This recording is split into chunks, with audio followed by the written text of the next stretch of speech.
Hello, Transformers fans. This is Speedball Harlem today for you guys. I have for you from Transformers 1 and Yolopark's AMK series. I have for you the one and only cog-less and cogged Elita-1.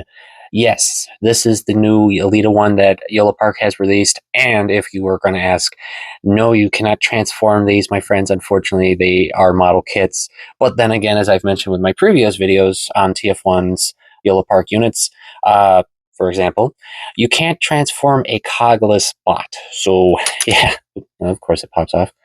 Sorry about that. But as you can see, my friends, this is Elita-1 in all her one glory, I guess you could say, or in the technical terms, Fembot glory. And this is a really nicely detailed kit, my friends. Her accuracy to the screen is really nice. And do mention, of course, if you were wondering, yes, do not worry, she does have a nose. I know that's silly, I know, but when the original prototypes for Elita-1 were revealed, a lot of fans noticed that her nose really wasn't visible. But luckily, as you can see, and with a little help from Paneliner, I was able to bring out such facial details so you can actually see that she does have a nose on both versions, of course. And as you can see, really nicely detailed with a little paneling than just the plain white legs, of course, for her cogless mode.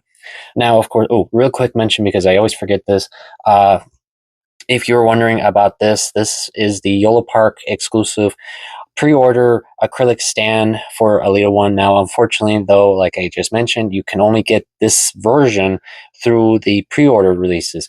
But Yolopark has, of course, recently revealed that they just listed a new acrylic stand for buyers to check out on their official website. So yeah, just wanted to mention that real quick.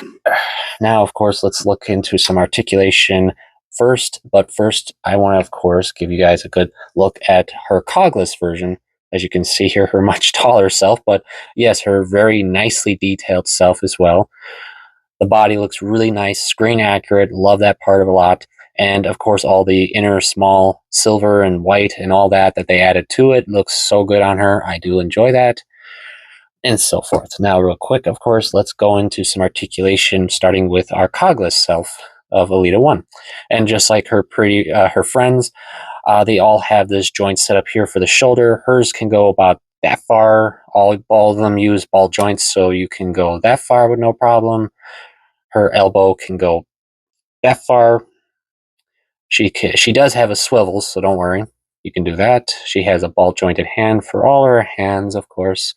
Legs can go about that far, though. They will turn because of how the ball joint is set up on her.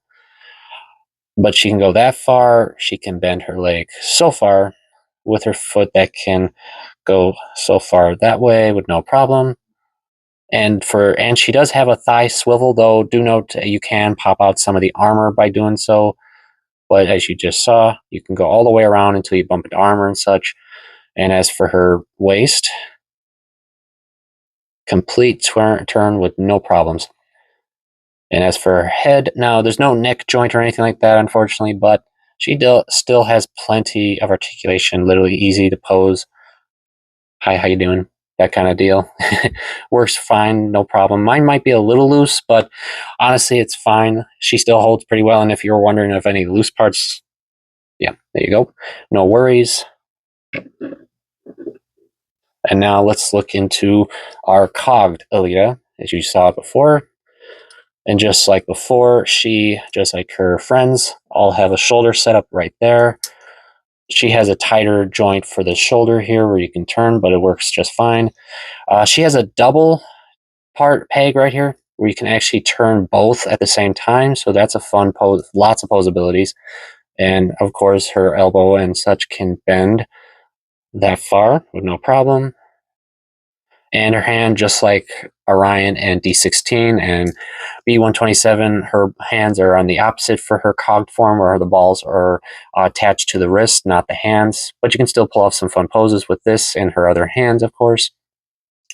As for her legs, you can go so far, but you will bump into some armor.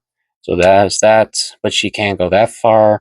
And of course, with a quick bend, you can go all the way back. And with her foot, you literally could kick herself in the head if you wanted, I guess. But there's that. She can bend her leg that far. Now, yes, as you just saw, you can pop out armor, but no big, easy to attach. And as for her foot, as I showed you before, you can turn it all the way back. And as for itself, you can go all the way around with no major problems, and so forth like that. And her head, now this version does have a neck, so you don't have to worry. But first, now as you can see, swivel wise, it is a bit challenging on this version because you can't really go all the way without going too far. Now, the one thing I noticed with her cogged version, I don't know if it's just my copy, but for some reason there's this section right here. I'm going to try to get it in there if I can. Right about here, that it's supposed to be for her arch, for her to do her nap crunch, which is fine. It does work. But for some reason, my copy, I don't know why, it tends to pop the peg out. So it's easy to fix, no problem. Just, using a little pen or something, you just push it back in like such. I just usually use this and it'll push it back in with no problem. But yeah, I don't know. Maybe that's just like I said. Maybe it's my copy. I haven't heard anything about this from anyone else. But yeah, for some reason, mine pops out when I bend too far or anything. But it's nothing bad because as you can see, well, sorry about that. Yeah, the gun doesn't hold too well with her hand, as you just saw. But yeah, other than that, she does work pretty well. I have no major issues. All the parts stay on pretty well. And as I was mentioning before about her head, she does have a neck joint, so you can look all the way down, go all the way up, and turn so much. But because of the setup here on her shoulders, sorry, not her shoulders, her neck section here, she will bump into stuff. But you can still pull off some pretty good poses with her, that and so forth like that. So yeah.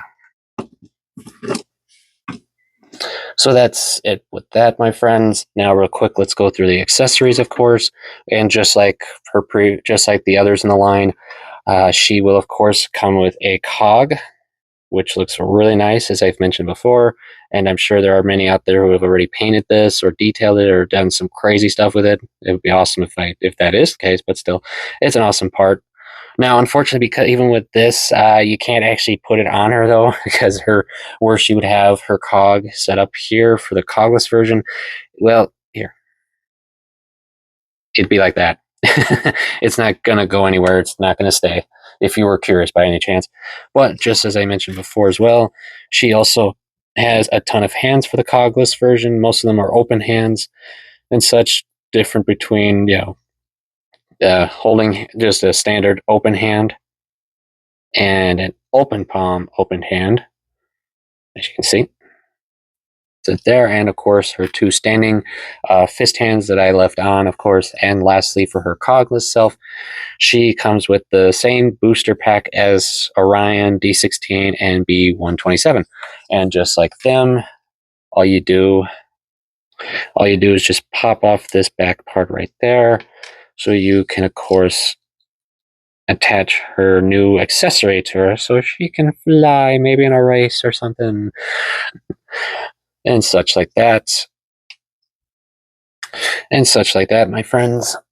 And as for our cogged Elita, just like her friends as well, she will, of course, come with additional hands as well. Nothing big, but pretty awesome still. You got an epic standard open hand for poses. She's got two fist hands, so she can punch, some cons and so forth out with it. And the classic, I'm pointing at you finger. I'm pointing at you. And then, of course, just as you see over here, you have one trigger hand right here, and this really cool Cybertronian rifle that Orion as well will have as well. But for Elita, I think it fits Elita the best, honestly, between them. I'm not gonna lie, I really do prefer it on Elita. It just looks so much better, I think. And you can pose with it, have fun with it, and so forth. And yeah, that's about it for all that. Now, lastly, of course, I will do some size comparisons before my final thoughts, starting with our cog-less Elita. And I think I will start with, of course, someone she cares dearly for, and that is my cogless, the Orion Pax. As you can see, Orion is a bit taller to Elita, just by a few inches. Nothing big, but it's still nice to have them together. I do like that part a lot. And for a standard AMK unit from Yolopark, I have you, instead of an Optimus or certain other bots, I have you Delta Magnus. Optimus recolor, but still. So you can see what she is with the mini AMK line. And just like the others, just a few inches difference from the minis. And it's a really interesting setup to have a Cybertronian to an Earth-based versions of our characters. So it's pretty cool. All right. And now we will, of course, do our size comparisons with our cogged Elitas.